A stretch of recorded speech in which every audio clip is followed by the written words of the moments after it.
From its groundbreaking architecture to its Renaissance-inspiring art, Florence is a city that has something for everyone.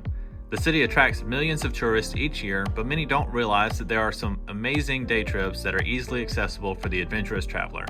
In this video, I'll give you 3 examples that can be reached within 2 hours by train. Lucca, just north of Pisa, is often overlooked by many tourists.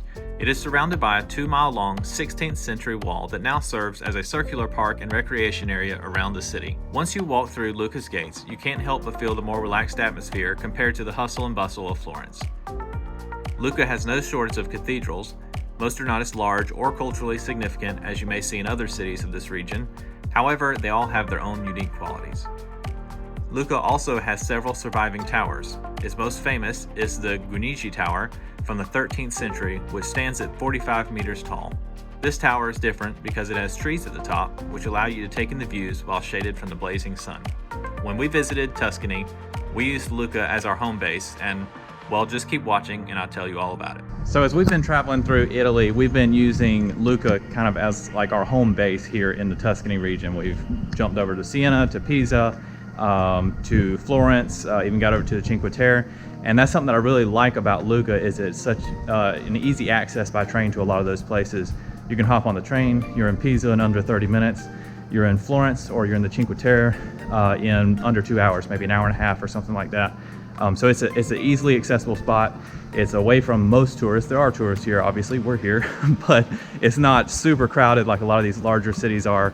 And it's just been a great spot. It's easy to get out, find something good to eat, find something fun to do before we start our day, or at the end of our day, whenever we get back, we can come back here, find a great restaurant before we check back into our apartment and close our day out. It's hard to imagine visiting Tuscany without stopping in Pisa. The Piazza del Duomo is anchored by this grand cathedral. The Pisan Romanesque facade gives way to a beautiful nave. At the center, you'll find a beautiful pulpit designed by Pisano in the early 1300s. As with any traditional cathedral, the baptistry stands tall out front to welcome new believers. The most iconic structure on the piazza is obviously its leaning tower.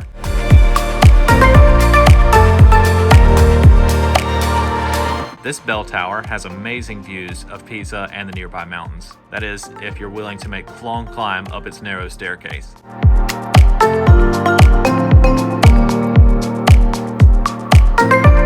Camposanto, also in the piazza, is a beautiful building that serves as a burial ground for many famous people from this region. It also houses some amazing frescoes from the 13th century that have been beautifully preserved. Before leaving Pisa, I highly suggest taking a stroll through here. We drove out to Siena, but it can also be reached by train in less than 2 hours from Florence. Siena, like Lucca, attracts tourists but not in huge numbers like Florence does. This hilltop city is beautiful and is anything but flat, so be sure to wear some comfortable walking shoes. The city is centered around its Piazza del Campo, which hosts a festival and a horse race each year. Also on the piazza is the Pubblico Palace and Museum, which shows its visitors the way of life and political greatness of Siena through the centuries. The Cathedral of Siena was one of our favorites from this 2-week tour of Italy. Its elegant exterior glistened in the sun.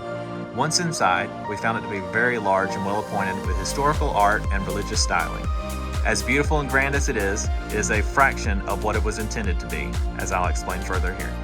So guys, we're here at the Duomo in Siena, which is amazing. I'm so glad we made it out here today. We had a lot of stuff happen this morning with getting the car rented and just all kinds of issues. Anyway, we finally made it. It's late in the afternoon, about 3 o'clock.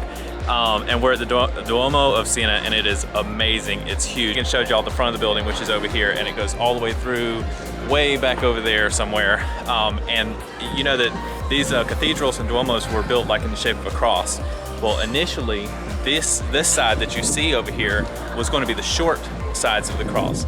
The long part is actually what I'm standing in right now. They actually scrapped construction. I don't know if it was money or they had a war going on or what was going on, but they actually scrapped the construction of this part. So what I'm standing in would have been the nave right down the center. And let me turn you around so you can see what the inside of the front wall of the church would have been if they had finished construction. If you've ever been in some of these old basilicas and Duomos, you know that the nave is the long part, which is where everyone would sit in the church. this would have been the front wall of the church. Obviously, we would be standing inside, so we'd be looking at the inside of the front wall. And you can see this whole area would have been the large part of the nave. They're divided into 3 sections. There would have been the other side, and the other side would have been over here. These columns would have all been a part of it, and there's the other inside wall right there where it's not complete. And then this would have been, this wall right here would have been knocked out, and it would have gone all the way under. You can see this big top dome up there. The nave would have continued all the way in through there. But like I said, instead they had to cut it off, and they just decided to make the nave run lengthways this way, which is much smaller but still giant. So that's actually much harder to explain on the camera than it is when you're standing here in person. It's easier just to point and show you. So I hope I made sense of all that and it wasn't too confusing or too dizzying. As you can see, whether your interests are recreation, relaxation, sightseeing, or something else entirely, Tuscany has it all, and it can be easily found on a number of side trips out of Florence.